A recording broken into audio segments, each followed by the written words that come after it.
हर हर महादेव, देवों के देव महादेव के चरण में प्रणाम करता हूँ। दुर्गा माँ के चरण में प्रणाम करता हूँ। सरस्वती माँ के चरण में प्रणाम करता हूँ। गणेश भगवान के चरण में प्रणाम करता हूँ।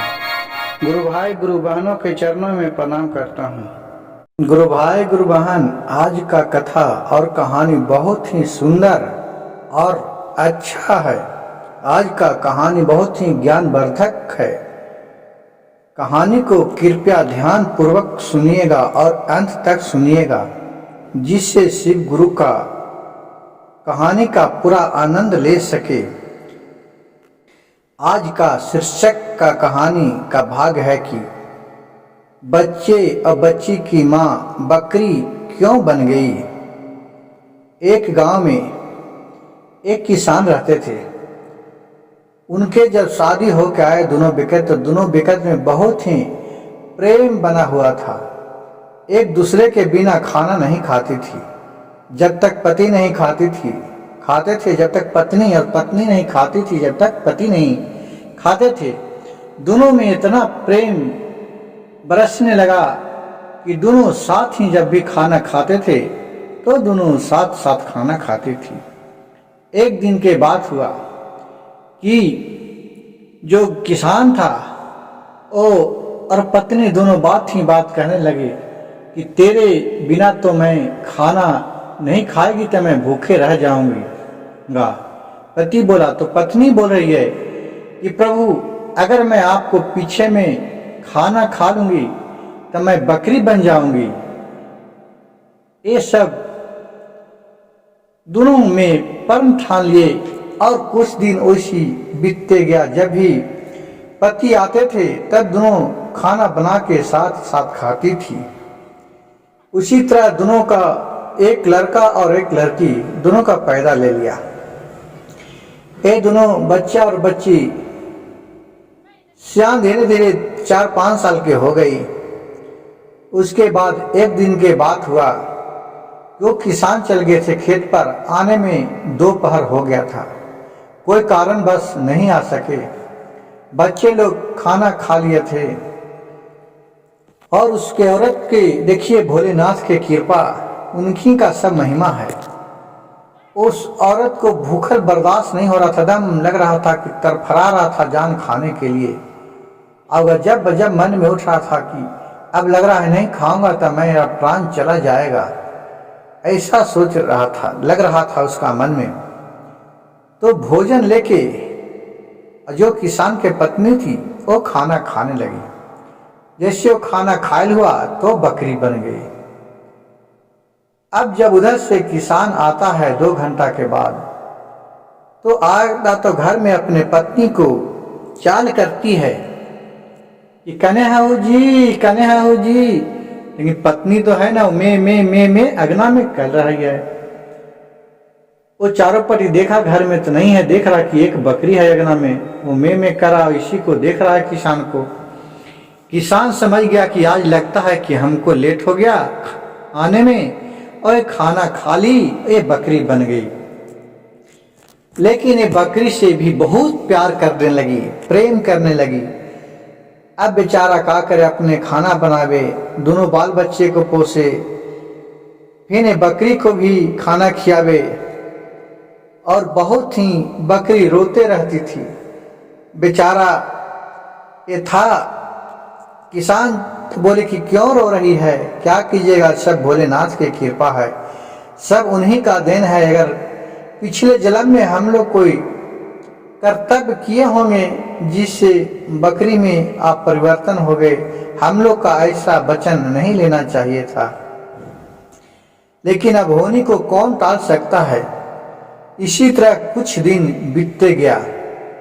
अब किसान सोचा कि 2 लड़कन को भी संभालना पड़ रहा है, खेती गृहस्थी भी देखने पड़ रहा है, अब क्या करूं, अब बन नहीं रहा है। अब एक शादी नहीं तो कर लेता हूं, और फिर एक शादी करके वो लेके चले आया।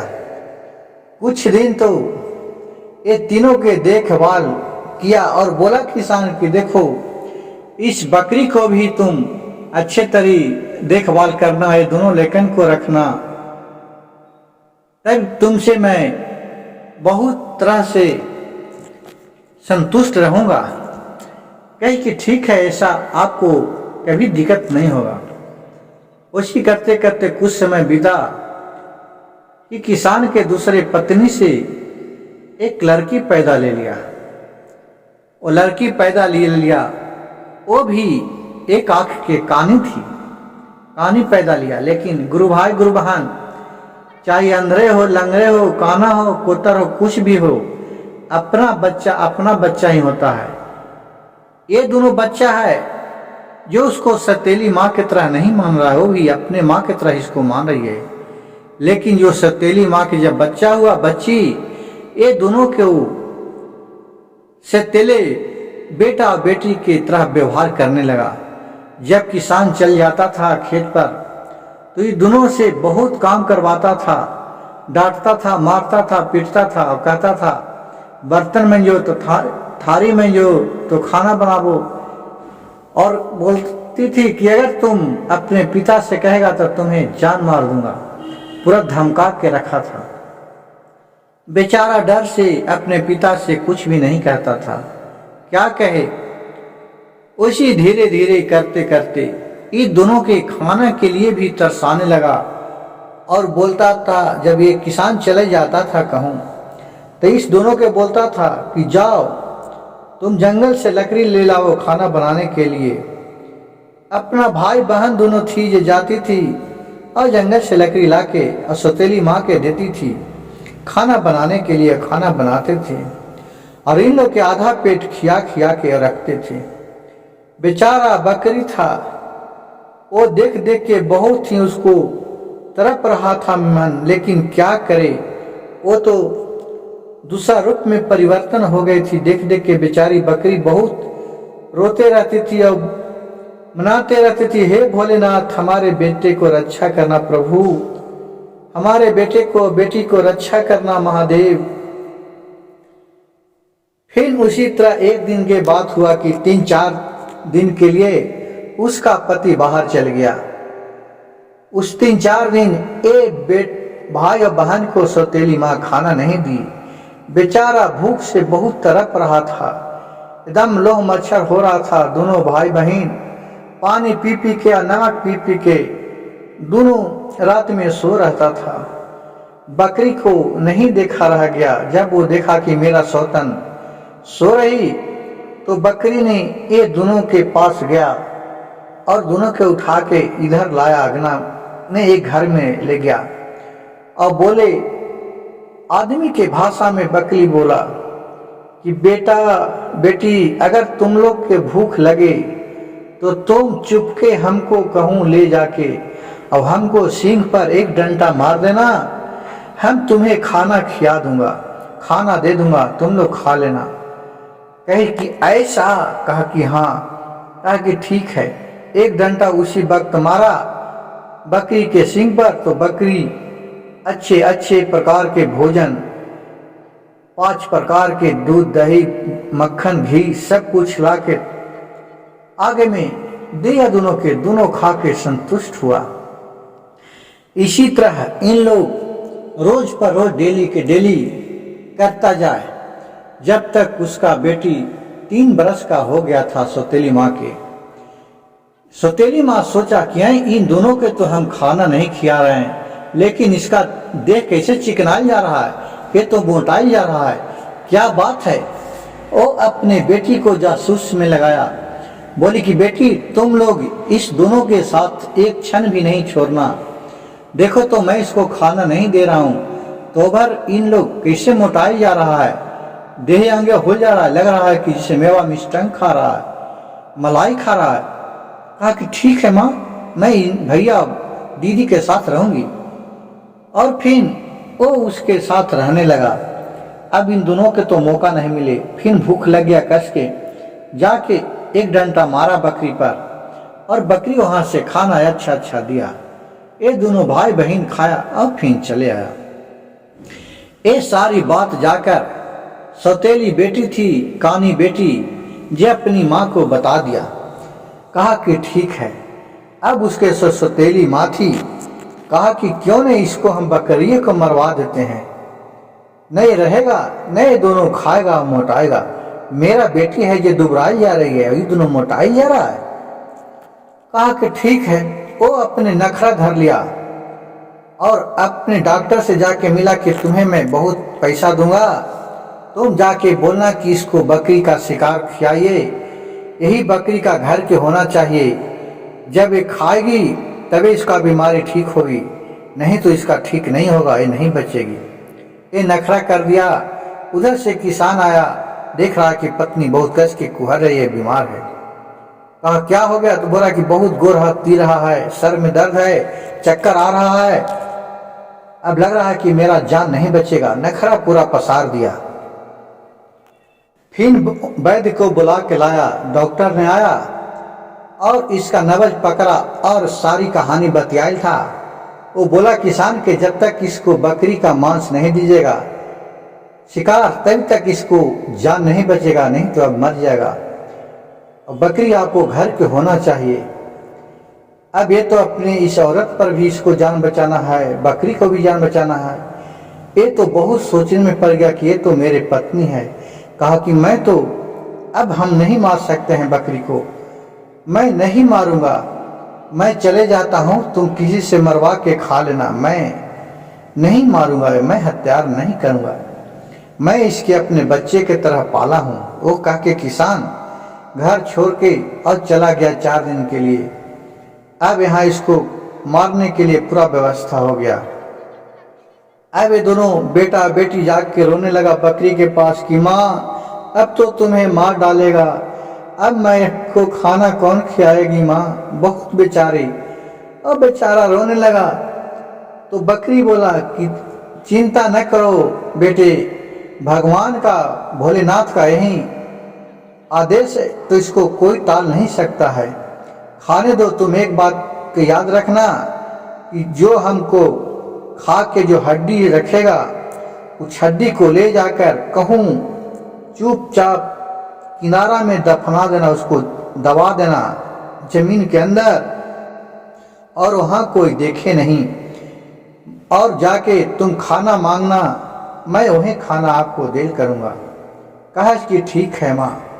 वो जाके जब हड्डी खाया तो चुपे ले जाकर और एक जंगल में वो हड्डी को जमीन के नीचे गाड़ दिया। जब बेटा और बेटी को भूख लगता था तो जाके वहीं बोलता था कि माँ मुझे भोजन दो, मुझे भूख लगा है। वहाँ फिर भोजन तैयार होके ऊपर चला आता था। दोनों भाई और बहन खाती थी और फिर चले आते थे घर। उसी तरह कुछ दिन बीतते गया। एक दिन की बात है कि दोनों सुबह सुबह जंगल में गेल था। बहन थी जो मुंह धोने के लिए गई और उसी जगह एक तालाब था, तो तालाब में मुंह धोने लगी कि वो एक नाक के नथनी पहले थी, जो नथनी निकल के पानी में गिर गया और पानी में गिर गया और नथनों की एक मछली खा लिया। अब लड़की अपने नथनी के खोजने लगा कि ये तो मेरी माँ के नथनी देल था, मैं इसके बिना कैसे रहूँगा। बहुत खोजा लेकिन नहीं मिला, और फिर अपने भैया को बताया, उसको भाई भी आके खोजा लेकिन नहीं मिला, क्योंकि नथनी को तो मछली खा लिया था। और फिर अपना अफसोस करके जो डेली जाता था रोज और खोजता था। उसके बाद फिर उसी तालाब में एक मछुआरा आया मछली मारने के लिए और मछली मार के ले गया। वो मछली वहाँ के राजा के यहाँ बाजार से कीन के लिए चल गया। राजा के ही जो खाना बनाने वाला था वो मछली को काटा तो उसमें से देख रहा कि एक सोना का नथनी मिला। वो राजा के पास ले गया खाना बनाने वाला, बोला कि राजा देखिए ना, इसमें से मछली में से एक नथनी निकला है। उसको देख के राजा बहुत आश्चर्य हुआ। कहा कि जरूर जो इसका नथनी होगा वो बहुत ही भाग्यवती और कोई इंद्र का परी होगा। वो अपने पूरे शहर में ढिंढोरा पिटवा दिया कि भाई रे, जिसका भी नथनी भुलाया है उस तालाब में एक मछली से मेरे नथनी मिला है, जो सच्चे मन से मेरे पास आएगा उसको नथनी दे दूंगा, जिसको नथनी है जो ले जाए। भाई और बहन दोनों नथनी खोज रहा था कि इसका आवाज सुना, वो राजा के पास दोनों दौड़ी दौड़ी चली गई। राजा इन दोनों के देख के बोला क्या हुआ? कहा कि आपके पास कौन सा नथनी है? मेरे बहन के नथनी भुला गया है, उस तालाब में गिरा था, आज तक नहीं मिला है, थोड़ा दिखाइए। दिखाया तो बोला कि हाँ, ये तो मेरी बहन की ही नथनी है। लेकिन बहन को देखते ही राजा मोहित हो गया। वो इतना ही खूबसूरती थी कि जिसका कोई वर्णिका नहीं था। लग रहा है कि परी थी इंद्र का, जिस तरह उसका रूप था। राजा बोला कि बच्चे भाई, तुम ऐसा करेगा कि तुम मेरे बेटे के साथ इस बच्ची की शादी कर सकता है? तो कहा राजा साहब क्यों है आप हंसी कर रहे हैं? कहा आप राजा और मैं एक गरीब किसान का बेटा हूँ, मेरे पास तो उतना कुछ है नहीं कि मैं दे सकता हूँ। कहा कि नहीं, मैं आपको सब कुछ दूंगा, आप अपना घर बताइए। और वो अपने घर का पता बताया, वहाँ गया और उसके पिताजी से किसान से बताया कि मैं आपके बेटी के साथ अपने बेटे को शादी करना चाहता हूँ। किसान बोला कि ठीक है, ये तो सौभाग्यवती है कि मेरे दरवाजे पर सेठ जी आए हैं अपने बेटे को शादी करने के लिए। और अपने बेटी को शादी राजा के लड़के के साथ कर दिया। जब लड़की वहाँ गई तो राजा से बोल के अपने भाई को वहाँ का सेनापति बनवा दिया और उसका भाई सेनापति बन गया। और जो इसकी बेटी थी कानी, उसको शादी नहीं होने लगा, उससे कोई शादी ही नहीं करे। और दोनों भाई बहन खुशी खुशी राजा के साथ रहने लगे। गुरु भाई गुरु बहन, मेरा कहानी अगर अच्छा लगे तो कृपया मेरे चैनल को सब्सक्राइब कीजिएगा, लाइक कीजिएगा और शेयर कीजिएगा। हर हर महादेव, घर घर महादेव।